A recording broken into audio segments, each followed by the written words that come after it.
Right, well, thank you, everybody. So I'd just like to start by acknowledgement of country as people keep on trickling in. So the Wurundjeri people of the Kulin Nation are the traditional owners of the land at Parkville, Kew, Bundoora and Elizabeth Street campuses on which WEHA operates. We pay respect to their elders, past and present, and embrace continued connection to the places where WEHA staff and students work. We recognise Aboriginal and Torres Strait Islander peoples as the first scientists on this continent who asked questions and especially looked to the land, the sky, the animals and the plants for answers. We acknowledge the ingenuity, resilience, design capability and collaborative and creative thinking of First Nations people that enabled them to thrive and ensure that the voices and designs of the first scientists passed on for generations to generations. We respect that as the oldest living generations of teachers, artists, engineers and scientists, how First Nations people understood and continue to understand the world has benefited and will always benefit all of us. Before we start, I'd like to acknowledge that this is a particularly difficult time for Aboriginal and Torres Strait Islander people. We acknowledge that staff and students who are Aboriginal and Torres Strait Islander to reach out for support if they need it and to take the time to be with family and with community before and after the vote.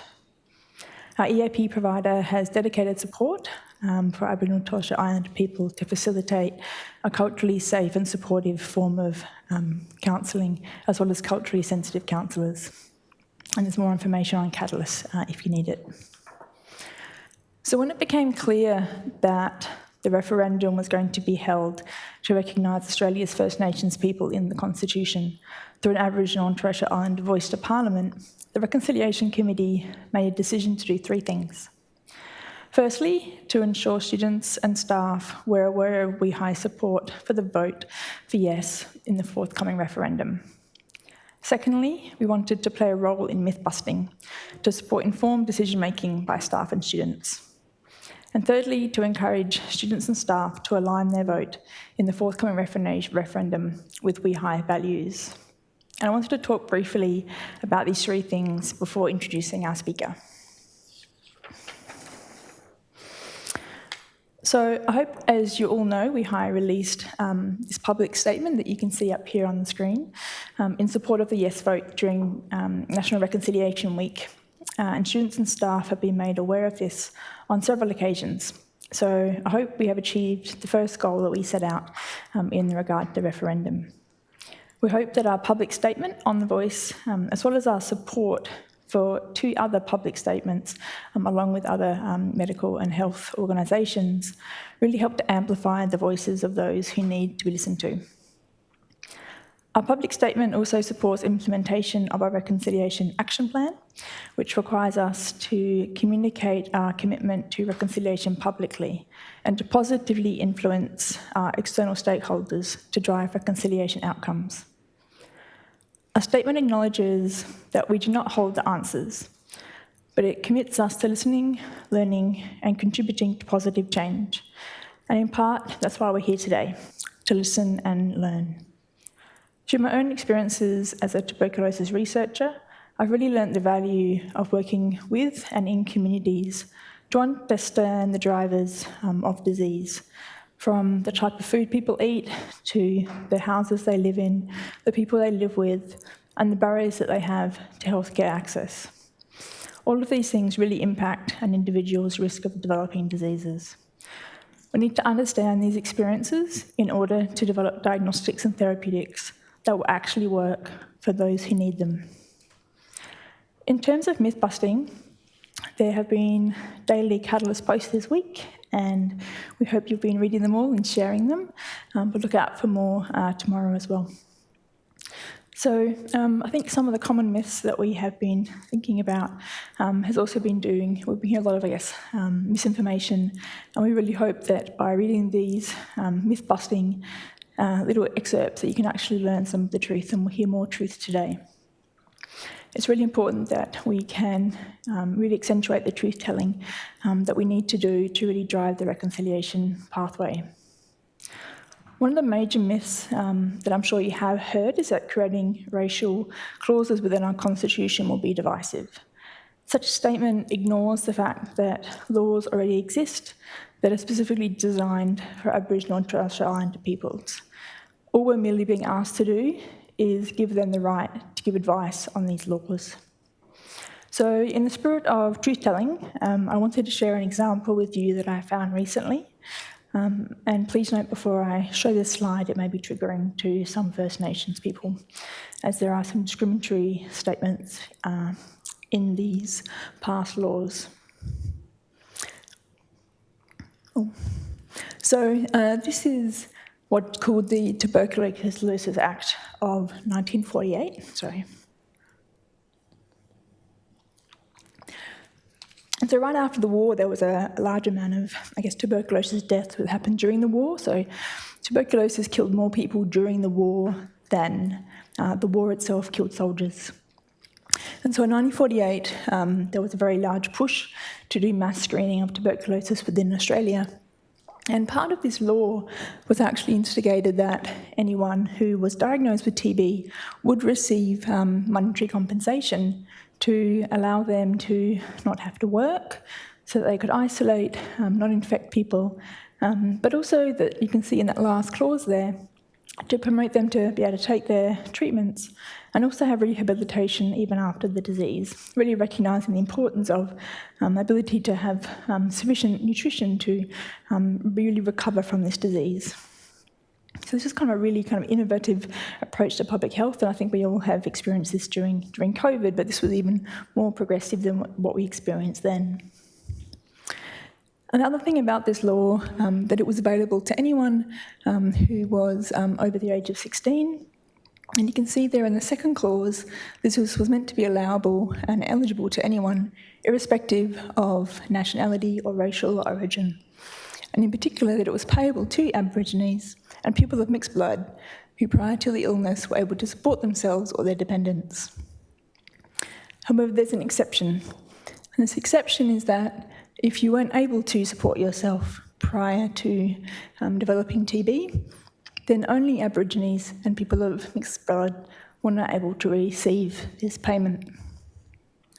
So these laws have already existed, and they have created a huge disparity in the ability to recover and receive payments to be able to support yourself and also to prevent dissemination within your own communities.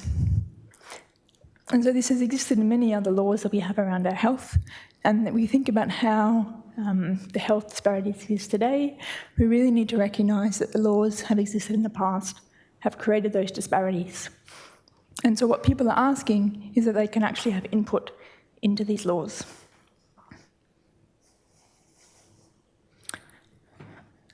So I'm going to put up the question now. There we go, and that's the one question that we're being asked, and I think Shireen will talk a bit more about this. But when it comes to, I really aligning the vote with We High values, what we're really calling for is the rigour and discipline in decision-making that is expected of researchers, students and professional service staff at a place like We High when it comes to the voice. In particularly, we abhor the No Vote campaign slogan, if you don't know, vote no. And if you're advocating the opposite, that if you're unsure, find out more. So this approach is applying effort in much more in keeping with a workplace of rigorous decision-making where high values of individual accountability and respect for informed choice are expected.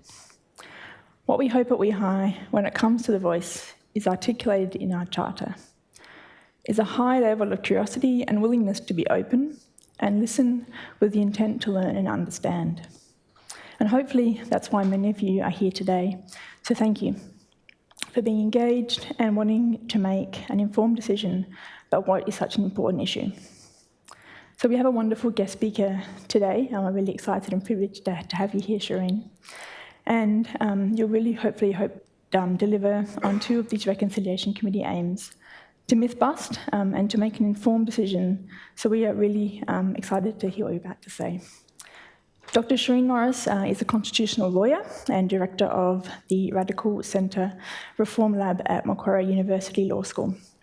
She spent the last 12 years working with Indigenous leaders, Noel Pearson and the Cape York Institute, devising and advocating the concept of a constitutionally guaranteed First Nations voice. Since 2022, she's been working to build multi-faith and multicultural support for the Voice referendum. Her research includes work on free speech and the implied freedom of political communication, Australian republicanism, Australian monetary sovereignty, and the challenges of political polarisation, social media, and democratic decline. Dr. Morris spent 7 years working at Cape York Institute as a senior advisor on Indigenous constitutional recognition. She completed her PhD at Monash University with a thesis on Indigenous constitutional recognition through a First Nations constitutional voice, and that's now published as a book, The First Nations Voice in the Australian Constitution, with Hart Publishing. She completed a Juris Doctor, a Master of Law at Monash, and a Bachelor of Arts in English at the University of Melbourne. And Dr. Morris is going to speak to us now. She'll speak for about sort of 20 to 30 minutes around different aspects of the voice, and then we'll have an open Q&A session. So please think about all your questions you want to ask her, and over to you. Thank you.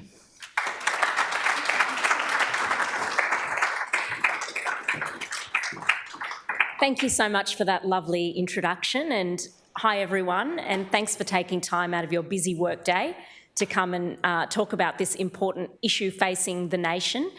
I too want to pay my respects to the traditional owners of this area and acknowledge their elders past and present. So as mentioned, my name's Shireen. I'm a constitutional lawyer of Indian and Fijian Indian heritage, and I was born here in Melbourne. But about 12 years ago, when I was studying law at Monash, I did this Aurora internship program where you go off on your university holidays and volunteer at an Indigenous organisation. And I went off on my holidays up to Cairns and volunteered at Cape York Institute, where I met the Aboriginal leader Noel Pearson. And Noel must have been impressed with something I did, because he unexpectedly offered me a job working on this question: how do we recognise Indigenous people in the Australian Constitution? So I went on to work with him for the next 7 years, and it's been 12 years now of collaboration with him and Indigenous leaders around the country on this question. So the first thing I learned working with Noel and others was about the history, that in the 1800s, when the representatives of the colonies were getting together to figure out how they were going to unite to create this new nation, Australia, not a single Indigenous representative was included in those discussions, even though Indigenous people had lived on this continent for over 65,000 years. So as a result of that exclusion, the Constitution that came into force in 1901, Australia's highest legal rule book, contained clauses explicitly excluding Indigenous people. And constitutional lawyers, we talk about the Constitution as a power-sharing compact because it's all about power. It's the document that distributes legal and political power throughout our country, and it sets in place high-level rules and principles for how power is exercised and how our country is governed. But for Indigenous people who were excluded from that power-sharing deal, it creates a position of real powerlessness. And if you read the Uluru Statement from the Heart, and I encourage you all to read it because it's a beautiful document, the Uluru Statement talks about the torment of powerlessness that Indigenous people have experienced in our country. And that powerlessness really has its source in the Constitution, which set up this really top-down power dynamic with Indigenous people. Noel always used to talk about the elephant and the mouse dynamic that characterises Indigenous affairs, because Indigenous people are only 3% of the population. So they are like this 3% mouse, squeaking and trying to be heard by the almighty 97% non-Indigenous elephant that wields the majority of legal and political power. And the elephant might not be a bad guy, it might be a nice elephant, but it's hard for the elephant to see and hear the 3% mouse. And so the mouse gets stomped on, gets trampled by the elephant. So you can see how this top-down power dynamic has played out throughout our history, because the Constitution has presided over a lot of unfair laws and policies made about Indigenous people. And you heard about one of them that I never heard about before today. You heard about it just now, the tuberculosis law. There were lots of others as well. There were laws denying Indigenous people the vote in some jurisdictions right up until the 60s. And actually, perfect voting equality across the board wasn't achieved until 1984, because before then it wasn't compulsory for Indigenous people to vote, unlike it was for all other Australians. I'm talking about policies that denied them the payment of equal wages for their hard work, sometimes non-payment of wages, have some food rations instead. And that tuberculosis law is particularly interesting when you think about the non-payment of wages. That's why they didn't get it. Yeah, because they were entitled to receive tuberculosis benefits if they were able to support themselves with their earnings. Well, Aboriginal people in lots of areas weren't earning wages. They were working, but not earning proper wages. Their wages were withheld by governments, or they were given food or alcohol or tobacco instead, right? I'm talking about policies that controlled where they could live, who they could marry, sometimes banned their languages from being spoken.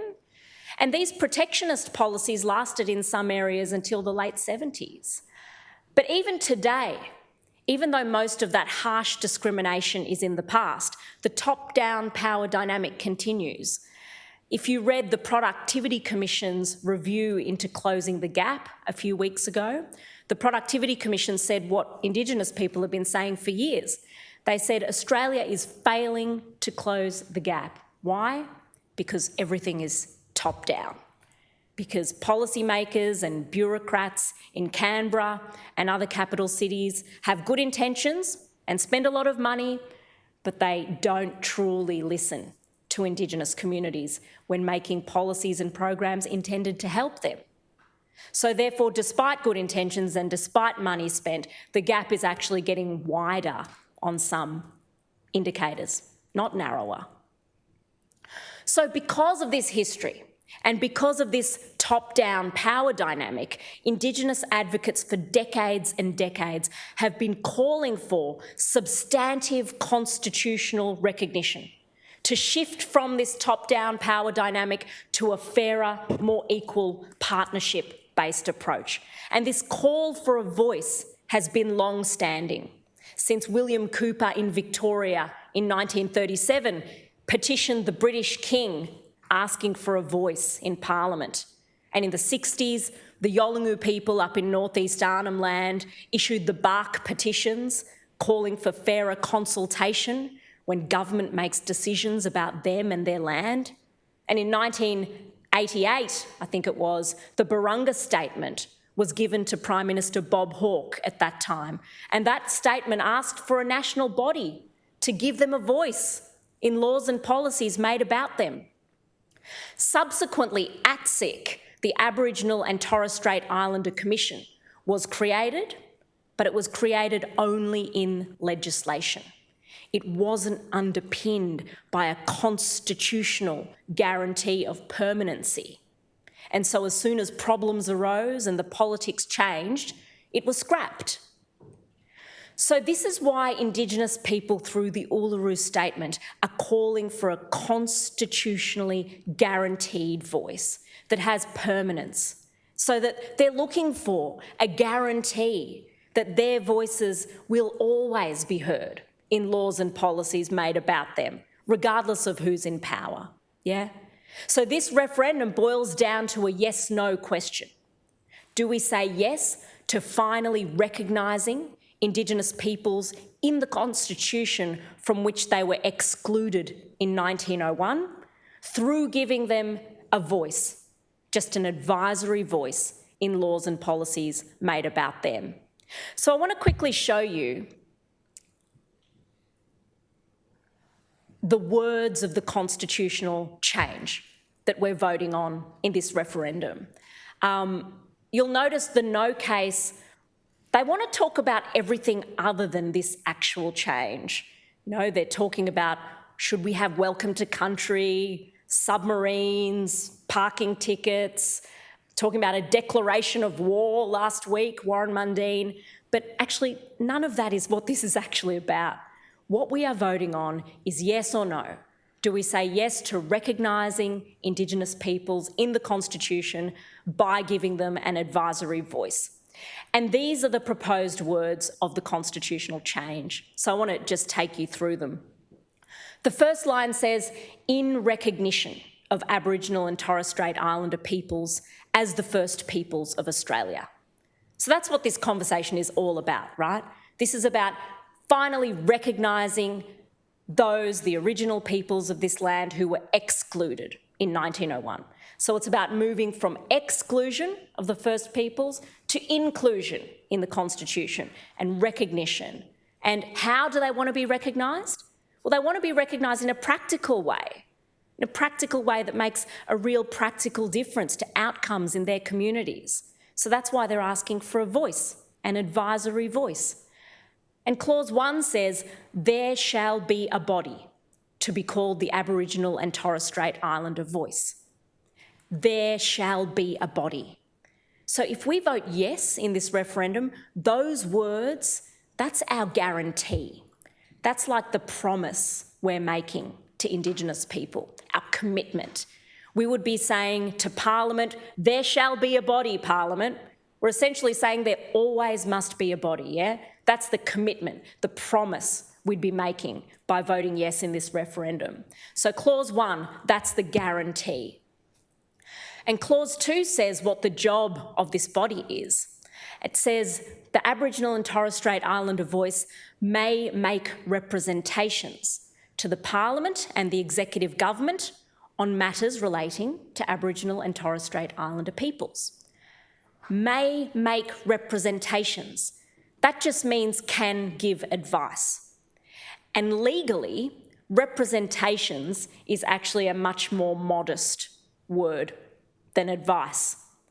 You might not know, but off the back of 100 years or so of Indigenous people calling for a voice, the first version, the first iteration of this drafting actually arose around 8-9 years ago in 2014 through collaboration between Indigenous leaders like Noel Pearson and constitutional conservatives like the now Liberal MP Julian Leeser, who resigned from the shadow cabinet because he supports this.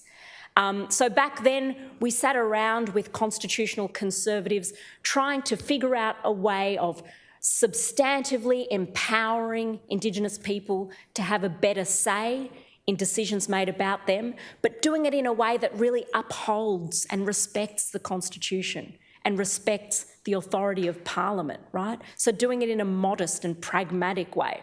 I'm telling you this because this didn't come from Labor. This didn't come from the Labor government. In fact, this is bigger than left or right. This transcends political divides. And in fact, members of the Liberal Party, like Julian Leeser, were pushing this long before Anthony Albanese was, back in 2014.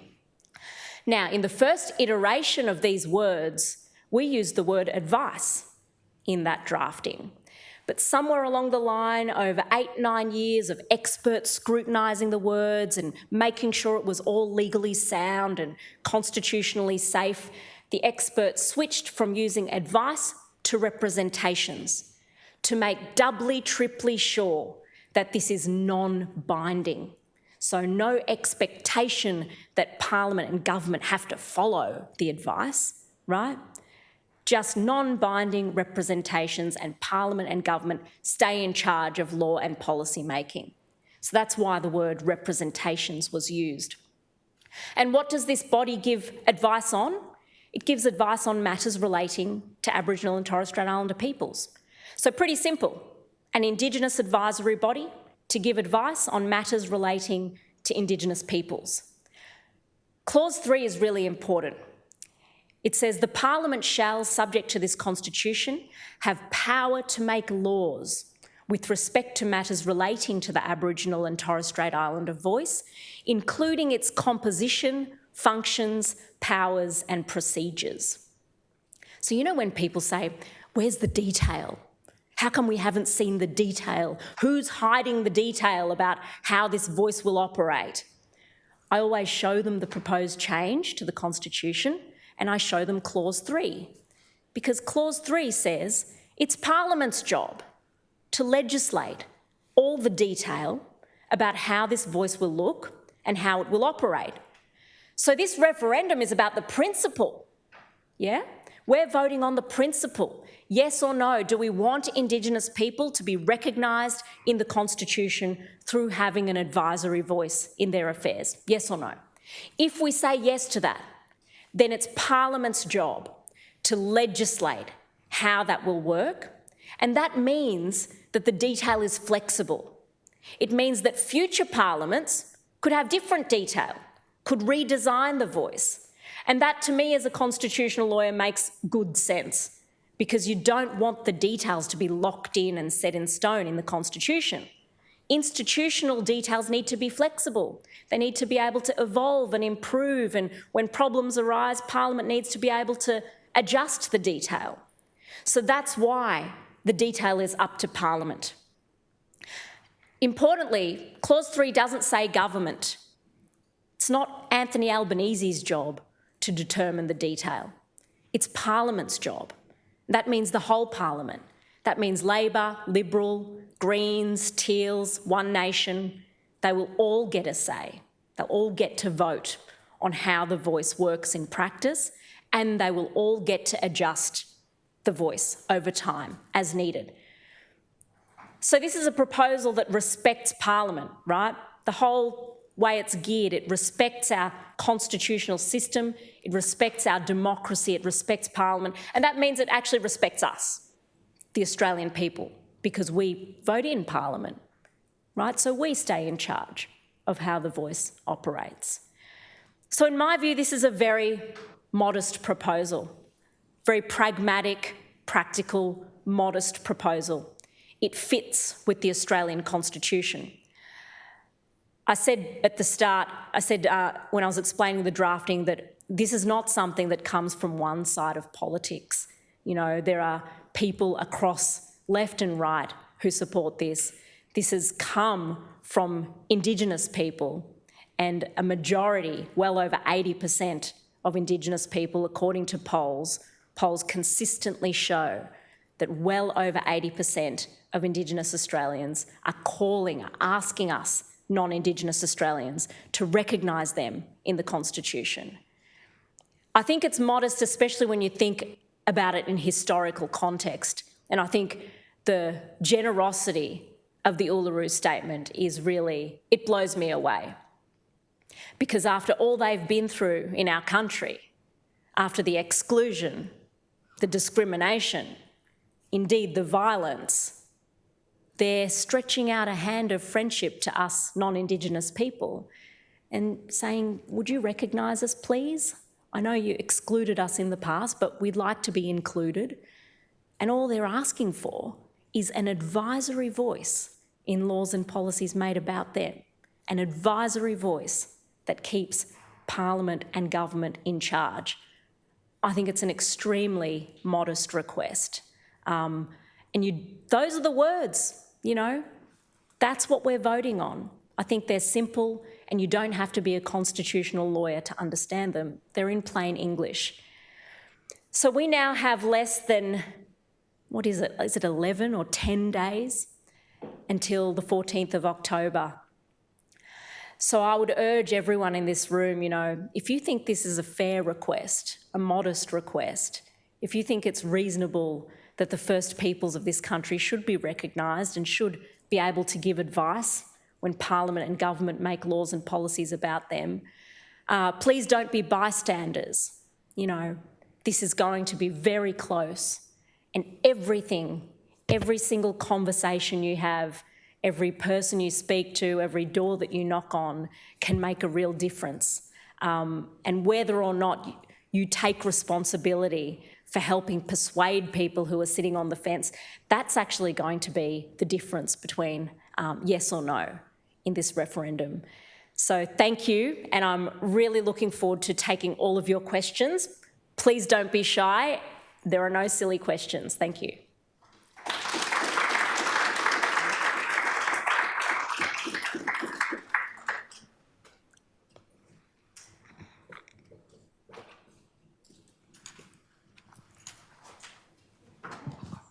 Okay. Does anyone want to jump in first? Yes. Thank you so much. You answered quite a few questions. I guess I grew up in New Zealand where we have a very different model. So I'm just curious if it's at the behest, I guess, of any given parliament at any given time, and what's to stop them blocking the creation of a voice in the creation of any parliament? Sorry, what's to stop them blocking the creation of a voice? So we vote yes, fingers crossed, but then it's up to any given parliament to accept that.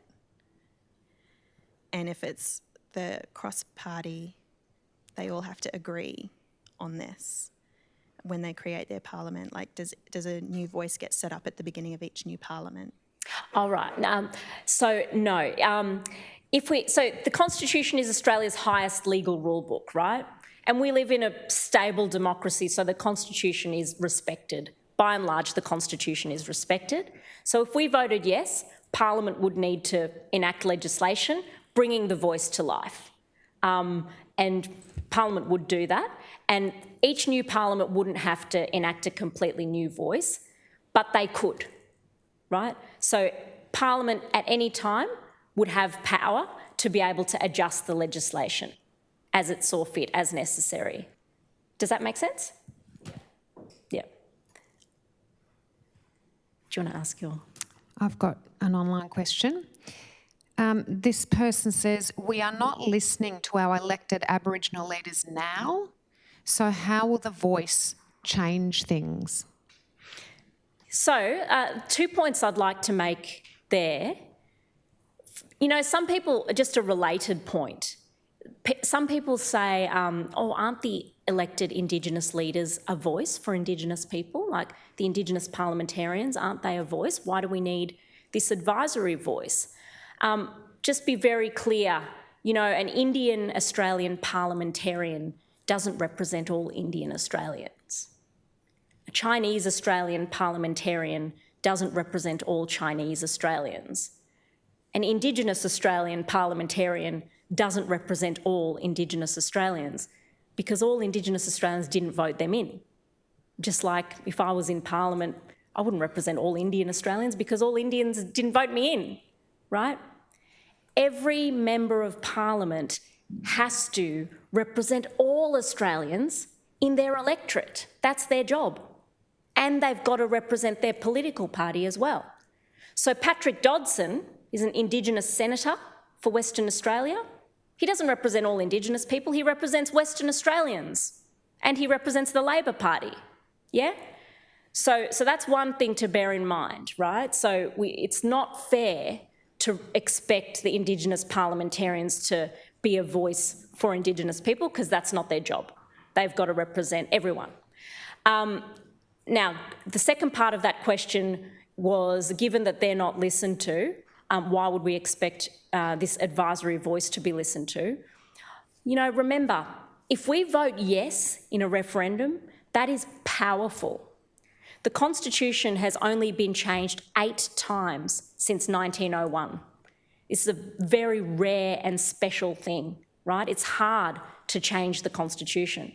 So if this referendum succeeds, if we vote yes, we would be making essentially a commitment, a national constitutional commitment to listening, dialogue, mutual respect, partnership, in contrast to the top-down approach that's failed for the last 200 years. And that yes vote will be culturally and politically powerful. It will mean that the voice carries the blessing of the Australian people. So it's advice, I think, with that blessing will not lightly be ignored. So I actually think a yes vote could be a game changer. It will change the policy-making culture such that we expect a partnership approach, we expect listening, we expect dialogue. And so that's what I think will help better decisions to be made. And I'll give you a recent example, right? Recently in the Northern Territory, local communities were warning governments not to let alcohol bans lapse. Alcohol bans were set to lapse. Indigenous local communities were warning, they were saying, don't let them lapse without putting a plan in place.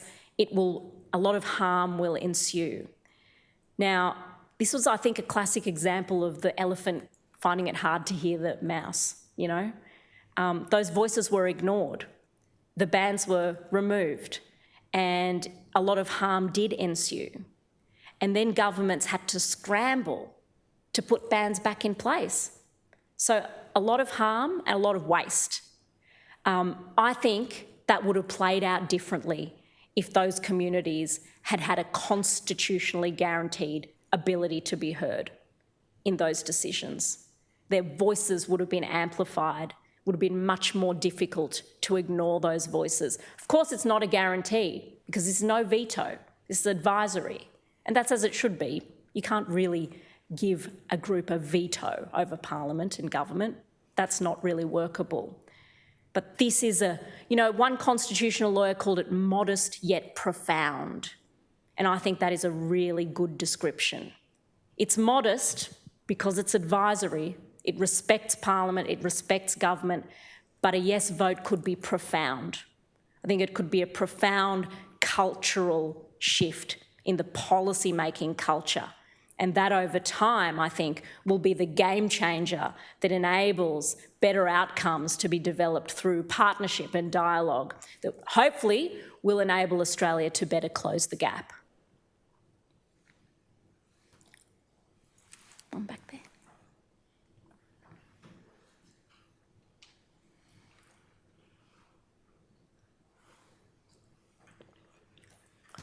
Thank you, that was brilliant. And I think you're probably talking to the, preaching to the converted here anyway. But I have a question about the treaty, and that's always coming up. Like why, a lot of governments are already making treaty, and why do we need a voice? What can I say to those people that convinces that we need both? Well, the Uluru Statement talks about agreement making as well. And as you point out, treaty processes are already happening in some areas. So why do Indigenous people have to choose? I don't understand people who say, let's not have this and have treaties instead.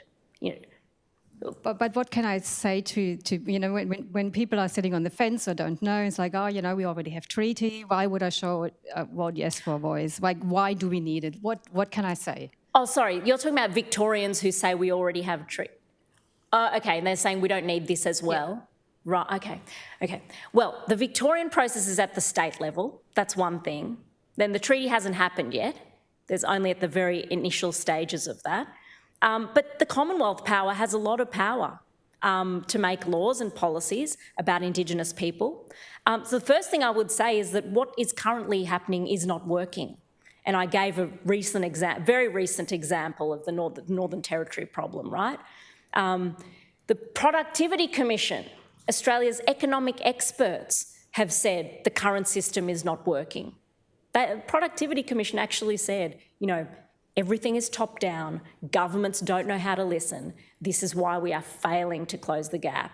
So if we want to see better outcomes, we have to do something differently. And I think it's actually extraordinary that you've got over 80% of Indigenous people saying this is the solution. Give us a say, let us take responsibility, let us partner, that will improve outcomes. And you've got the Productivity Commission actually saying the same thing. So if you don't want to believe Indigenous people, believe the Productivity Commission. And the third thing you can point to is international development literature also shows that if communities are given a say and responsibility in developing the solutions intended to address the challenges they face, then better outcomes are achieved. So I suppose if those people are interested in improving outcomes, then use those kinds of arguments. If they're more sort of like, or some Indigenous people, are you more talking about people who say some Indigenous people don't support this, or? No. I'm more about people who would vote no, and luckily I haven't spoken to anybody yet. But but when they say like Victoria is on the way to have treaty, why do we need then also a voice? Like why would I vote yes to the voice if they already have a treaty? Okay, well, they don't have a treaty yet. That's just one But they thing. will get one, hopefully. Well, I mean, just be clear also, treaties are just political agreements. There's no guarantee anyone's going to have any treaty anytime. Remember, Bob Hawke promised a treaty in the 80s, promised a federal treaty. It still hasn't happened. So, treaties are not a silver bullet. We don't know when or if treaties will happen. We know there's processes underway. But a treaty is an agreement. So if the parties don't agree, if the parties don't come to the table and negotiate and agree, there will be no treaty. So I think you can point out, actually, they don't have that yet. They don't have anything yet. Yeah.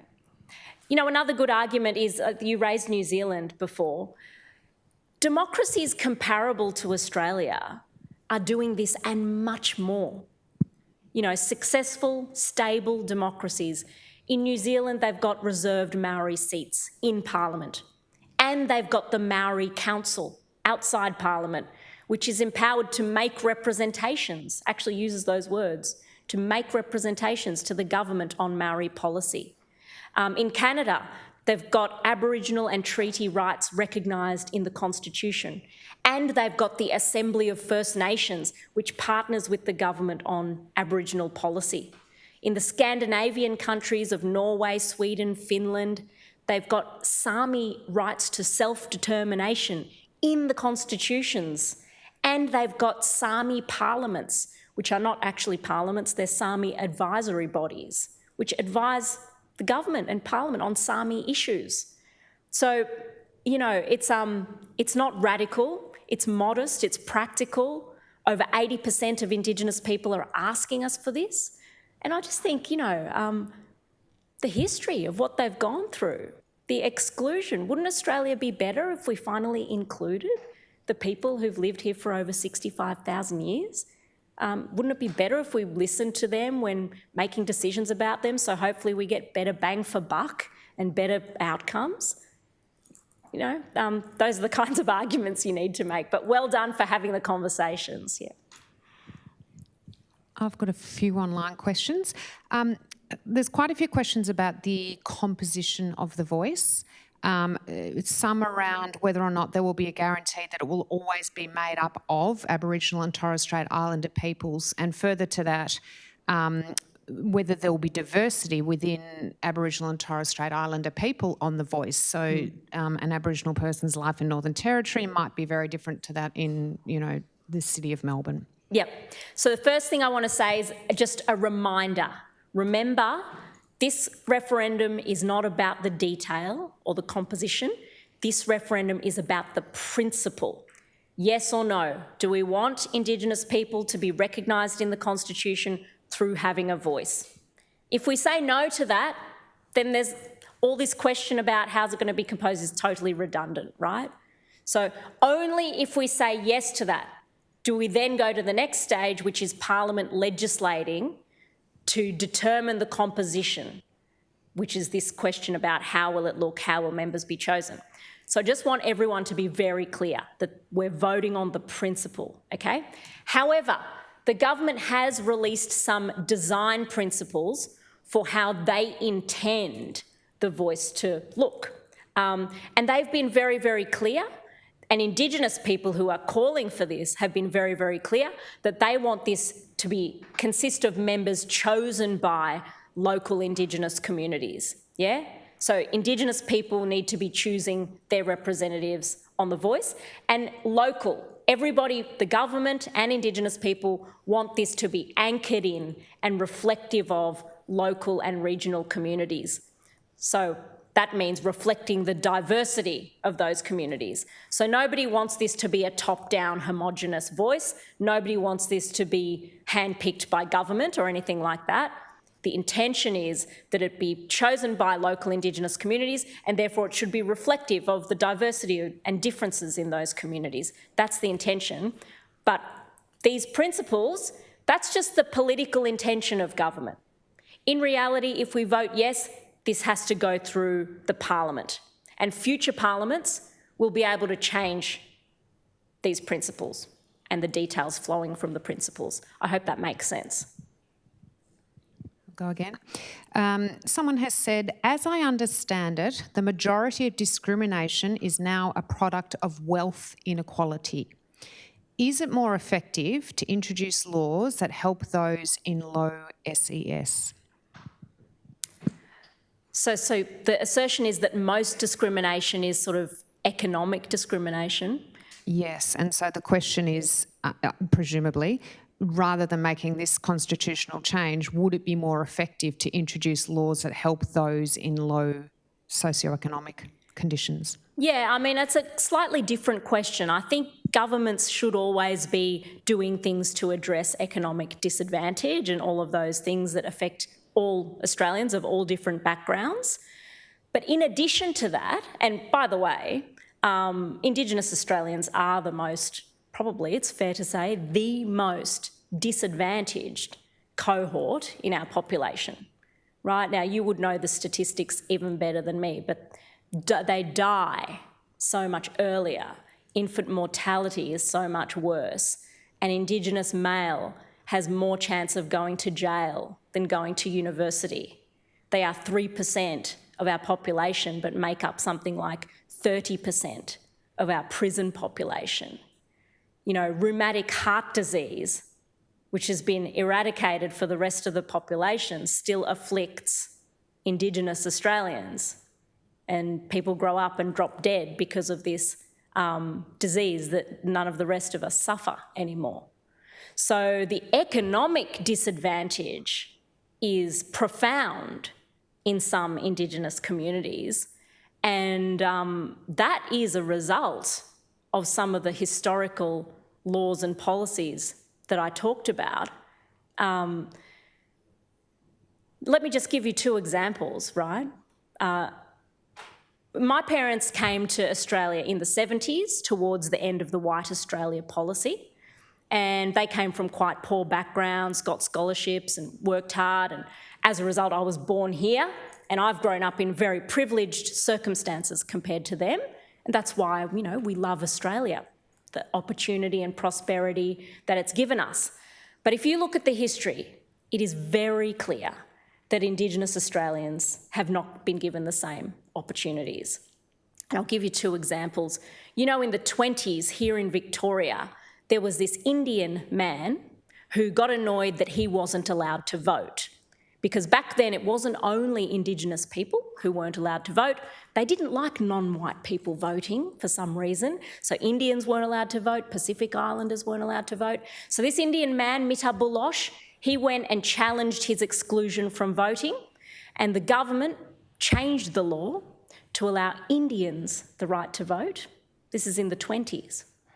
But not Indigenous people, who didn't get the right to vote across the board until about 4 decades later. And that just makes me think, you know, if only that Indian man had stood in solidarity with Indigenous people at that time, maybe justice for everyone could have been achieved earlier. Second example I'll give you is when my parents came here, well, firstly, they could work and got equal wages. And they studied medicine, by the way, so fellow scientists. So they could work, earn equal wages, save, and they could go house hunting here in Melbourne, back when property prices were a lot lower. And they bought a house, and they could build wealth to pass on to me and my brother. You know what I learned when I went up to work in Cairns? Around the same time as my parents were buying their first home, the Wick people up in Arakoon in Cape York were prevented from buying back their own traditional land that they had lived on for thousands of years because the Queensland government had a policy that prevented Aboriginal people from buying large tracts of land. So the Wik people went to court and challenged that policy, and it got struck down under the Racial Discrimination Act. But Premier Joe Bjelke-Petersen quickly turned the land into a national park so that no one could buy it. You go up to Arakoon now. You visit Arakoon now. The poverty is just extreme. It's like going to another country. It doesn't seem like Australia. You know, they have nothing. So there are historical and structural reasons why my Indian Australian family is doing pretty well here in Australia, but the families up in Arakoon are suffering serious intergenerational disadvantage. The constitutional and legal reality of our system is that, yes, governments make policies like that apply across the board to address economic disadvantage across the board, and governments make policies and laws to address the history that Indigenous people have been through. Things like the Native Title Act, you know, things like Indigenous heritage protection laws, and closing the gap policies. That's the reality. So I think in answer to the question that was asked, I don't think it would help to say, you know what, let's scrap the Native Title Act. Let's scrap closing the gap efforts. I don't think that's going to help. I think we do have to make some laws that try to ameliorate some of the injustice that Indigenous people have experienced. And I think we do need to, for example, have a policy about addressing rheumatic heart disease in Indigenous communities, you know, because non-Indigenous people aren't suffering rheumatic heart disease. And there are a lot of examples like that. So government does need to make Indigenous specific laws and policies, and that's a reality of our system. All this is saying is that Indigenous communities should be able to give advice on laws and policies that are made about them so that money is better spent and so that better outcomes are achieved.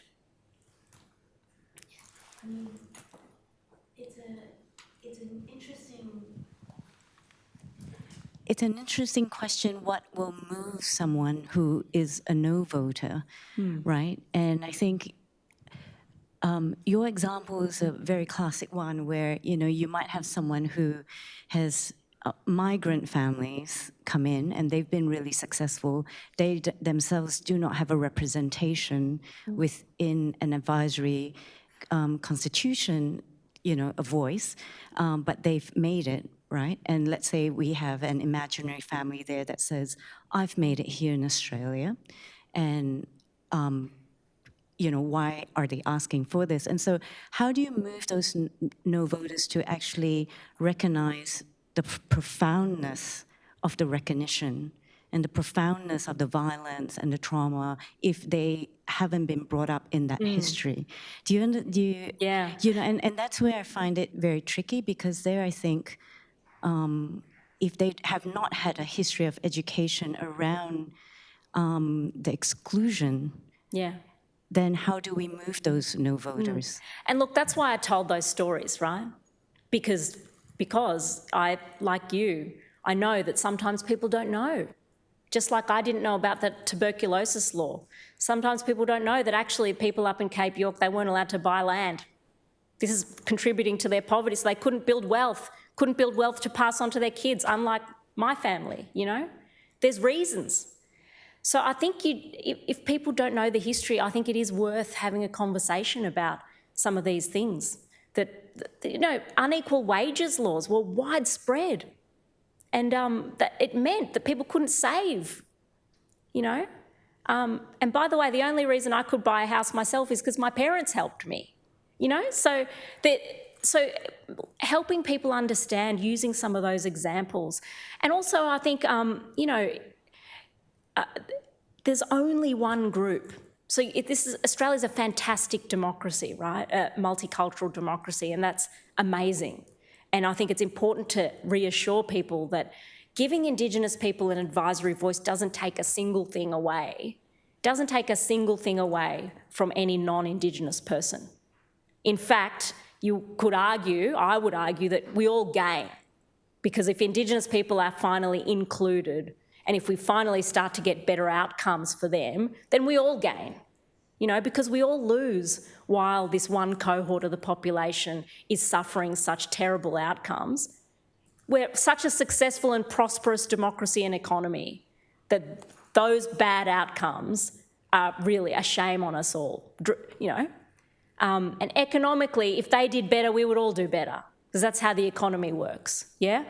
If we stopped wasting money on failed programs and we started spending money more efficiently and achieving better outcomes, and if they were more prosperous, that becomes a virtuous dynamic for everybody. But, in terms of why isn't there an Indian voice? Why isn't there a Chinese voice? I mean, there was only one group that lived here for 65,000 years. There was only one group that suffered the frontier wars and dispossession when the British came. And there was only one group that was explicitly excluded in the Constitution of 1901. And therefore, there is only one group for whom the government makes special laws and policies, like the Native Title Act, like closing the gap policies, to address that history and try to make right some of that history. There's no Native Title Act for Indians, because Indians were not dispossessed in this country. So this is about recognising, finally, belatedly, the rightful place of Indigenous peoples in this country, in our highest legal rule book, our founding document, but doing it in a practical way that gives them a voice in decisions made about them so that better outcomes can be achieved. And, if people are resistant, there's no shortcuts. You do just have to go through the arguments, explain the history, give the examples. And I would encourage everyone to be brave and do that, because, you've all seen the polling.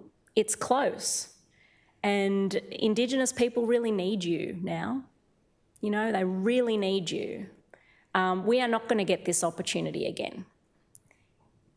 If they've got their hand of friendship stretched out to that. If we bat that away, this opportunity is not coming around again in our lifetimes, I don't think.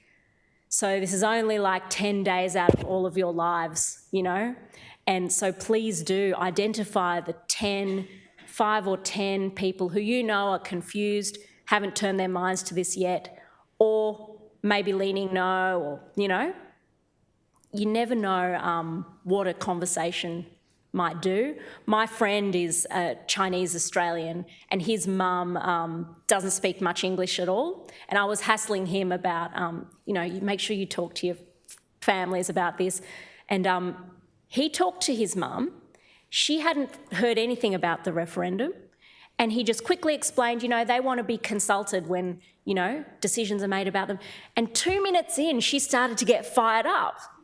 And she started to say, they should have a say.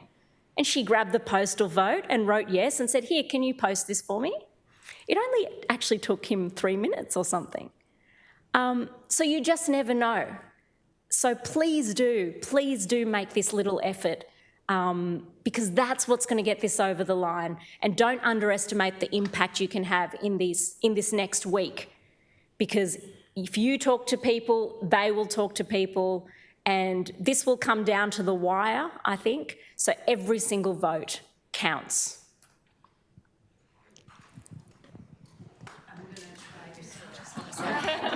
We've got time just for the one last question, and then we're going to segue to afternoon tea, where you might get some more questions, if that's okay, Shireen. Yeah, thank you so much. And I think we all in the room wish for a yes.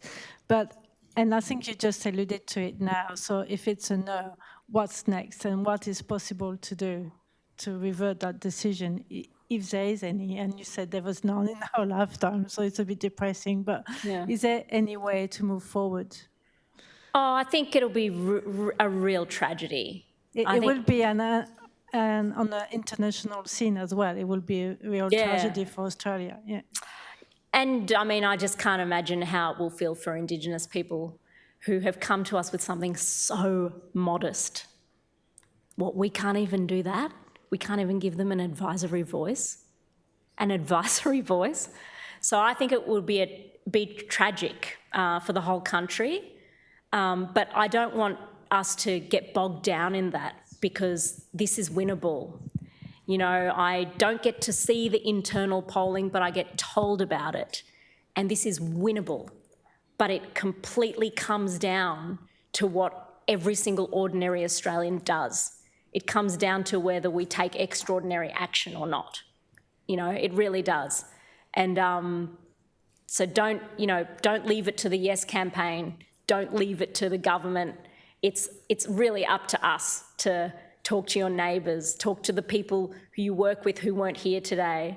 And, you know, if you are smart, intelligent, influential people in this room, and I think if you turned your minds to it, you could sway a lot of undecided votes quite quickly if you thought about your networks. And you please do get in touch with me again. I'm happy to assist you to do that in any way I can. Jump on a Zoom with people or whatever. But, and of course, sign up to volunteer, you know, hand out at pre-poll or on referendum day or whatever. But every conversation counts at this point. So let's, you know, I think it will be really bad if it fails, and we will then have to consider what to do. But before then, let's do everything we possibly can to get it over the line. Apologise, because I'm asking one more question. I think the answer to the question's easy, which is that, but the unfortunate thing is the disinformation that the masses are hearing, who don't ask the question. My children being one where they hear the media, they say, oh no, the Indigenous population don't want this, because that's what the media is saying, and I have to keep informing them. And these are, my youngest, it's her first actual involvement in any vote. So she's already told me she's seeing this, but she's voting the way that I would prefer her to. But one of the queries I have, and I'm fortunate that I have worked my way around Australia, lived up in Far Northern, and I've seen exactly what you've talked about, and I think the layperson in the urban doesn't have any perception about what it's actually atrocious. Yeah. The actual constitutional process is the hurdle, and I wonder, in the 12 years of you working with Noel Pearson and the discussions, did it ever come into the conversation that maybe we need to change the process of approval? Because we have two things to pass. You have the majority and this, or the territories are out of this thing where you have to have the 4 states. Did that ever happen where you said, maybe we should fix that process as well, so it is actually just the majority of the population making the decision rather than... Well, but that would require a double majority referendum. But in the 12 years, they think, let's fix that so make it easier for changes, because 8 out of 44, Labor's had 1 out of 8. So would that ever get through, is my question to you. I don't know, but I don't know the history of why it was set up that way.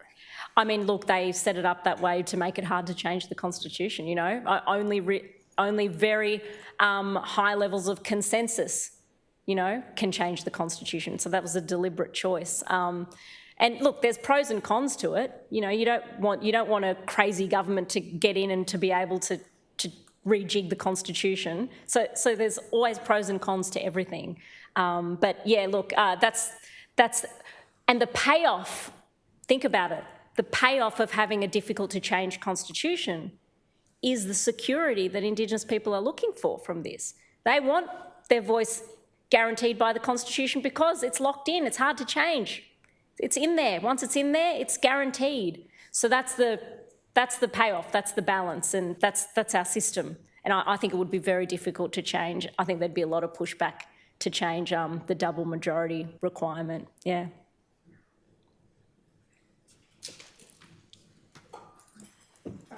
Thank you so much, Shireen. That was amazing.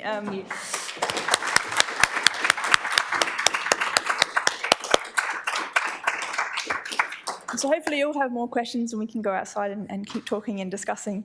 And I just really want to, I guess, finish by saying it is the 3% of the population that's asking the 97% if they can have a voice. They don't get a say, really, right? If you think about the numbers. So it's really up to us. Can you imagine being someone saying, can I have a voice? And everyone's like, no, you can't have a voice, right? So this is really what it's up to, and it's a really modest request to be able to have input into the things that affect them, but also really looking after their heritage. It's not just about closing the gap, it's ensuring that they have input into the preservation of heritage and land rights and all of the things that really matter to our First Nations. So I think let's all try and get out there, share the message. We've recorded this so that you can take the link, share it on all your socials, give it out to the family. Shireen's really happy to get this message out as much as possible. So thank you very much, and let's all go outside.